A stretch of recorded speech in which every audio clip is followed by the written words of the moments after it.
할렐루야. 우리 예수님 부활하셨습니다. 여러분과 여러분 가정의 선한 목자께서 살아나셨습니다. 우리 교회의 머리 되신 예수님 살아나셨습니다. 죽었다가 사흘 만에 사시겠다는 말씀대로 살아나셨습니다. 약속이 성취되었다고 하는 말입니다. 이 시간 2023년 부활절 새벽에 나온 여러분들을 분명 하나님은 사랑하시기에 여러분에게 허락하신 그 약속의 말씀도 반드시 성취되게 하리라 라고 사인하신 날이 2023년 부활절 이 시간입니다. 이 사인을 받은 우리라면 우리 셀라 찬양대 존귀한 하나님의 따님들이 찬양한 대로 빛이, 부활의 빛이 여러분의 심령에 비출 것이고, 이 부활의 빛이 여러분의 가정에도 비치고 우리 교회에도 비치며 이 민족에도 비치기를 소원합니다. 우리는 그렇게 하라고 부르심 받은 부활의 증인들입니다. 본문을 보면 부활의 증인으로 등장하는 사람이 막달라 마리아입니다. 막달라 마리아가 가서 제자들에게 내가 주를 보았다 하고 또 주께서 자기에게 이렇게 말씀하셨다 이르니라. 성경을 보면 부활하신 주님을 배웠던 분들이 많이 계십니다만은 유독 출신, 어느 도시 사람인가, 그리고 이름이 누구인가, 이것까지 구체적으로 다루면서 가장 많이 언급된 사람은 누굴까요? 막달라 마리아. 그러면요, 지금 막달라 마리아 이야기하니까 그게 막달라 마리아입니다. 사실 이 막달라 마리아는 예수님께서 살아계실 때도 섬겼고, 십자가에서 달려 돌아가실 때도 십자가 아래서 슬피 울었을 정도로 주님 떠나지 않았던 여인입니다. 예수님께서 무덤에 계실 때도 주님을 향한 마음이 변하지 않았던 여인입니다. 그래 우리가 읽었던 본문 1절부터 봐야 되는데 그 2절에 있는 말씀입니다. 안식 후 첫날 일찍이 아직 어두울 때에 막달라 마리아가 무덤에 와서, 이렇게 주님을 좀 한결같이 이 섬기고 사랑하는 분들이 부활하신 주님을 만날 수 있습니다. 부활하신 예수님께서 막달라 마리아에게 그리고 또 최초로 나타나십니다. 놀라운 일이에요. 아니 어떻게 장녀였다고 그래 우리 황제는 참 교양은 막 강론까지 했던 그런 여인이거든요. 실제로 삶이 좀 그렇다 그래요. 근데 왜 부활하신 주님이 인류 최초로 맨 먼저 보여준 그 대상이 바로 막달라 마리아입니다. 왜? 이사야 말씀처럼 심지가 견고하거든요. 하나님은 심지가 견고한 걸 좋아하십니다.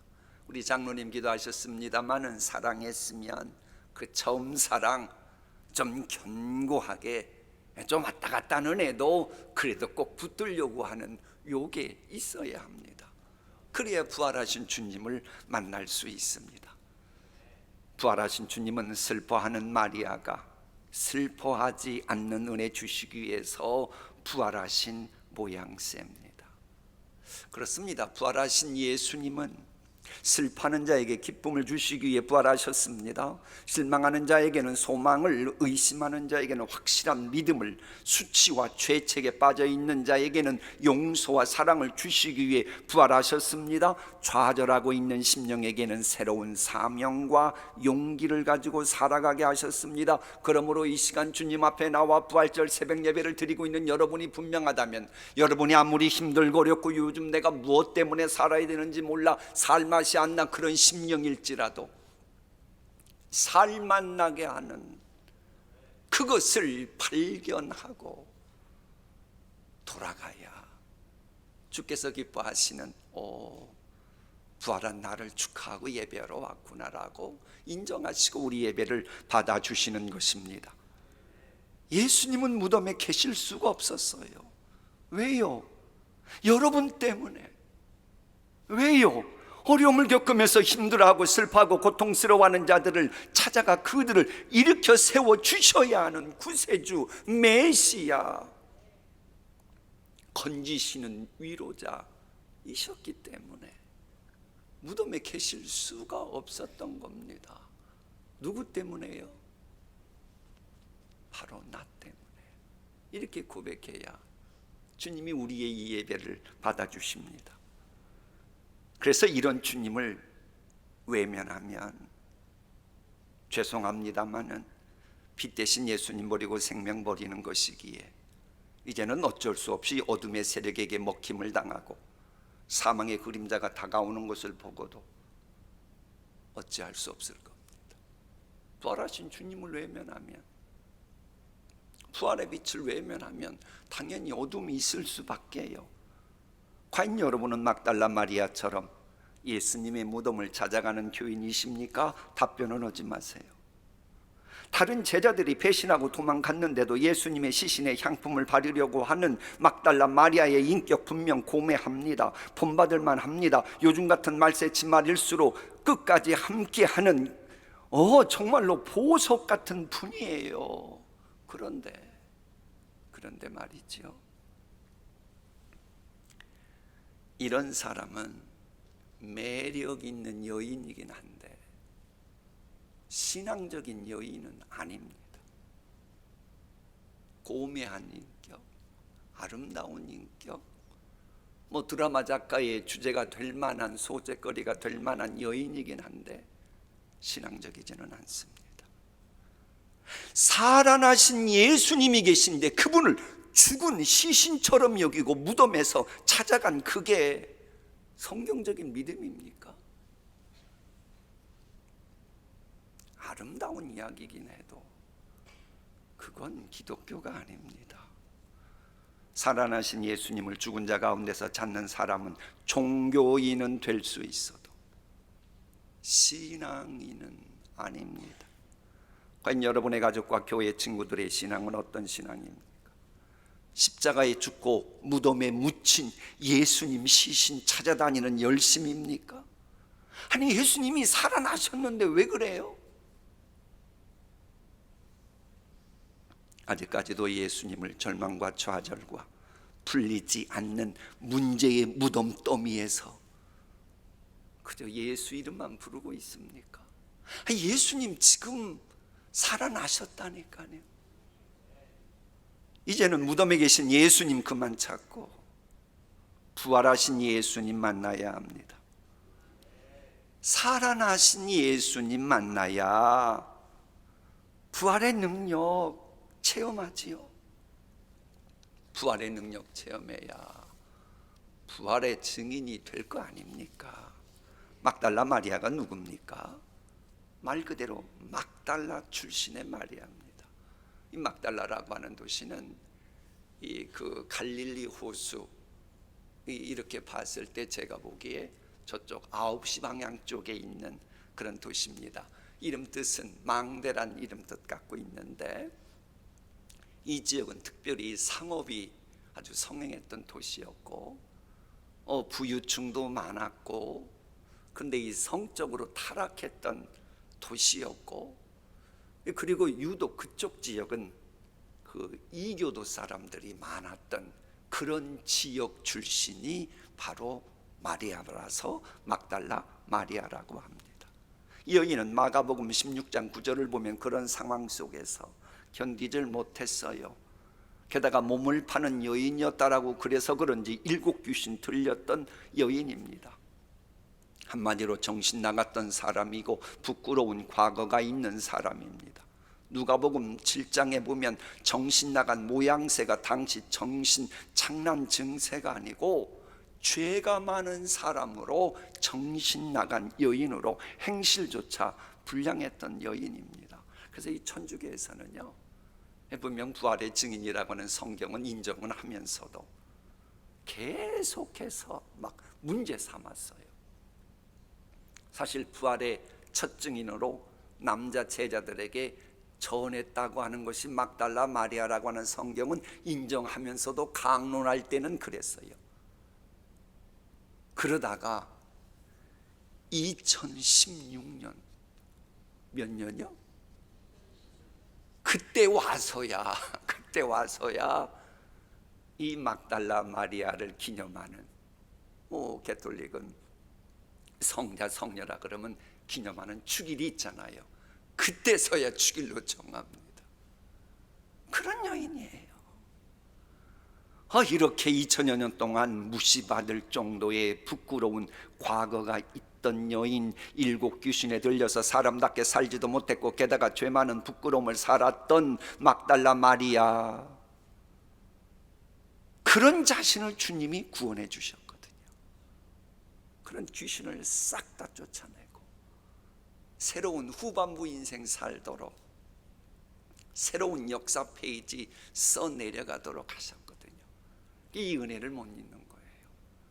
그래서 잘난 체하고 지조 있는 척하고 뻐기던 그런 사람들은 다 예수님 배신해도 이 여인은 끝까지 한결같이 주님 따라갔습니다. 당시 예수님 계속 따라가면 멸시, 전대, 조롱, 야유, 분리 당할 수밖에 없었습니다. 그래도 감수하고, 참 여인이지만 멋있지 않아요. 그래도 사내들은 다 나가 떨어져도 이 여인은 굳건하게 변함없이 예수님의 십자가줄을 따랐습니다. 그래서 이 본문 앞에 있는 10절 11절을 보면 빈 무덤을 보고 다른 사람들은 그냥 떠납니다마는 그녀는 여전히 혼자 남아서 무덤 밖에서 슬피 울고 있었습니다. 이에 두 제자가 제자들의 집으로 돌아가니라. 남자 제자들은 잘난 체만 하고 예수님 따르다고 하던 그런 인간들은 다 그냥 돌아갔어요. 그러나 마리아는 무덤 밖에 서서 울고 있더니 전사들이 이르되 어찌하여 우느냐, 예수님께서 부활하셨다, 이 소식을 전해주는 그 은혜를 누리게 됩니다. 변하지 않는 일편단심 지조가 있는 사람이었습니다. 멋있는 여인 아닙니까? 물론 막달라 마리아가 처음부터 이런 부활신앙 가졌던 건 아니었어요. 성경 지식도 빈약했고 믿음도 적긴 했어요. 그러나 주님을 향한 한결같은 마음을 아시고 그녀에게 부활하신 주님이 최초로 모습을 보여주셨던 겁니다. 이 본문과 똑같은 이 사건 다루는 마태복음 28장을 보면 부활하신 주님께서 막달라 마리아에게 나타나셔서 평안하뇨 라고 질문하십니다. 안부 물으십니다. 그러자 막달라 마리아가 주님께 경배해요. 그리고 나서 성경은 이렇게 말합니다. 예수께서 이르시되 무서워하지 말라, 가서 내 형제들에게, 그러니까 베드로를 비롯한 제자들에게 갈릴리로 가라, 거기서 나를 보리라 말씀하신 그것을 꼭 전언하라고 이렇게 말씀하십니다. 이제 막달라 마리아는 예수님과 다른 제자들의 만남을 주선하는 그런 여인의 역사 무대에 딱 등장하는 거예요. 이게 부활의 능력입니다. 그렇게 손가락질 받고 막 멸시천대 받던 사람이 부활의 능력을 입으면 이렇게 위대한 사람으로 역사 무대에까지 하나님이 세워주시는 것입니다. 그렇습니다. 내가 어떤 사람이고 무엇을 하는 사람이든지 간에 주님을 향한 마음이 일편단심이라면 주님은 그런 심령 반드시 챙겨주십니다. 그리고 부활의 감격을 알게 해주십니다. 아무리 부끄러운 죄인이요 무능한 인생일지라도 부활의 능력 속에서 회복은 총의 통로로 쓰임받는다는 겁니다. 사실 우리가 이렇게요, 부활의 말씀을 들을 수 있고 부활의 능력을 체험한 기회를 갖는다는 거, 이게 복입니다. 우리 셀라 찬양전들 제가 깊이는 안 봤어요. 너무 늦게 너무 일찍 일어나시는 바람에 화장도 제대로 안 하셨을 것 같아서. 근데 여러분, 맡았다고 오는 줄 압니까? 아니에요. 알람 못 들리게 한번 실수하면 못 오시는 겁니다. 여러분도 마찬가지예요. 하나님이 여러분에게 놀라운 은총 베푸시려고 요 메시지 허락하시는 거예요. 제가 우리 교회 와서 부활절 새벽 예배 헌재도 지금 한 17번 되는 것 같은데, 오늘 처음 여러분에게 이런 전하는 말씀, 여러분이 2023년 오늘 나오도록 하나님이 강권하셨기 때문입니다. 본문대로 하면 막달라 마리아가 경험한 부활로 인해 베드로와 다른 제자인 요한도 부활의 현장으로 달려가게 만들었다고 하는 겁니다. 여러분이 경험한 부활 신앙으로 인해 여러분 주위에 있는 분들이 부활의 산증인으로 살아가도록 여러분은 쓰임받을 수 있다고 하는 겁니다. 사실 우리 기독교인의 사명은 예수님의 부활을 증거하는 그겁니다. 그게 우리의 사명입니다. 그래서 사도행전 1장 22절은 이렇게 말합니다. 항상 우리와 함께 다니던 사람 중에 하나를 세워 우리로 더불어 예수의 부활하심을 증거할 사람을 세우자, 그렇게 말합니다. 사도행전 2장 32절, 우리가 이렇게 증인이니라. 사실 이제 이 부활의 능력을 경험하고 성령 받고 난 후에 이 제자들은 이제는 이걸 증거하는데 목숨도 기꺼이 아끼지 않고 전하게 됩니다. 이게 순교했단 말이지요. 부활신앙으로 인해 죽는 한이 있어도 절대로 양보하지 않았습니다. 심지어는 부녀자들도 남편이 잡혀갈 때에 구차히 생명 연장하지 말고 생명 연명하려고 하지 말고 당당하게 순교하고 부활해서 다시 태어나자고 기약을 했어요. 이럴 때 남성들은 아멘 안 해도 여성들은 해야 되는 거 아니에요? 지금 주기철 목사님 사모님 이야기한 겁니다. 그렇다면 우리는 로마 제국 지하의 카타콤도 아니고 일제 신사 참배 강요 시대도 아닐진데 이제는 생활로 부활의 증인되기 위해 좀 노력하고 결단하고 애를 쓰고 좀 그래야 됩니다. 부활신앙 가진 사람들은 무기력하게 살아가면 안 됩니다. 게으르면 안 돼요. 돌아가시는 그날까지 그저 놀부처럼 막 사람들 후손들 괴롭히고 주위 사람들 뭐 나이 탓하고 그러면서 나이 먹었으니 그렇다 그러면서 그렇게 살아가지 말고 부활 증인으로 살아가기 위해 삶을 겉사람 우패해도 속사람은 날로 강건해지도록 노력해야 돼. 음악가는 음악으로, 화가는 미술로, 문학가는 문학으로 부활을 증거해야 됩니다.